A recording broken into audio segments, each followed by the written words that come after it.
भारतीय तेल कंपनियां ग्लोबल मार्केट में सस्ती दरों पर कच्चा तेल खरीदकर खुद तो मुनाफा बटोर रही हैं, लेकिन ग्राहकों को इसका फायदा नहीं पहुंचा रही। एक अनुमान के मुताबिक इस साल सरकारी तेल कंपनियों के ऑपरेटिंग मार्जिन 1 लाख करोड़ रुपए तक पहुंच सकते हैं, जो पिछले साल की तुलना में 30% ज्यादा होंगे। हालांकि हाल के दिनों में ग्लोबल मार्केट में कच्चे तेल का दाम बढ़ा है, जिसकी वजह से ऑपरेटिंग मार्जिन पर कुछ दबाव जरूर दिखेगा। सर, इतना कमाकर भी पेट्रोल डीजल सस्ता नहीं किया।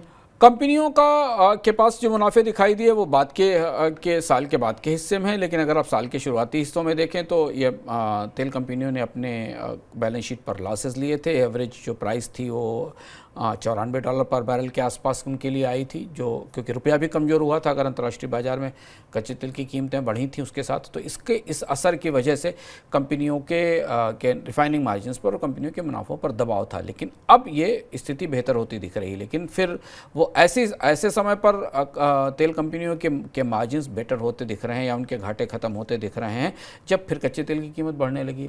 $83 के आसपास कच्चे तेल की कीमत बाज़ार में फिर बढ़ने लगी। तो अगर हमें माने कि पिछले साल कंपनियों ने कोई रियायत नहीं दी, तो पिछले साल की बेहतर बचत के आधार पर इस साल कोई रियायत मिलेगी तो इसकी गुंजाइश कम दिखाई देती है। सर, आने वाले दिन कितने कठिन दिख रहे हैं, क्योंकि रूस से जो डिस्काउंट पर तेल मिल रहा था वो भी बंद हो गया। हाँ, रूस का फैसला काफ़ी चौंकाने वाला है। रूस के फैसले के बाद रूस के फैसले ने दुनिया में कच्चे तेल के बाजार की कीमतों का पूरा गणित बदल दिया। 1 महीने पहले तक सऊदी सुल्तान ओपेक के देशों को इस बात के लिए समझाने की कोशिश कर रहे थे कि वो कच्चे तेल के उत्पादन में कटौती करें ताकि कीमतों में बढ़ोतरी की जा सके। रूस ने अब मजबूर होकर अपने सस्ते कच्चे तेल के पर मिलने वाला डिस्काउंट ख़त्म कर दिया।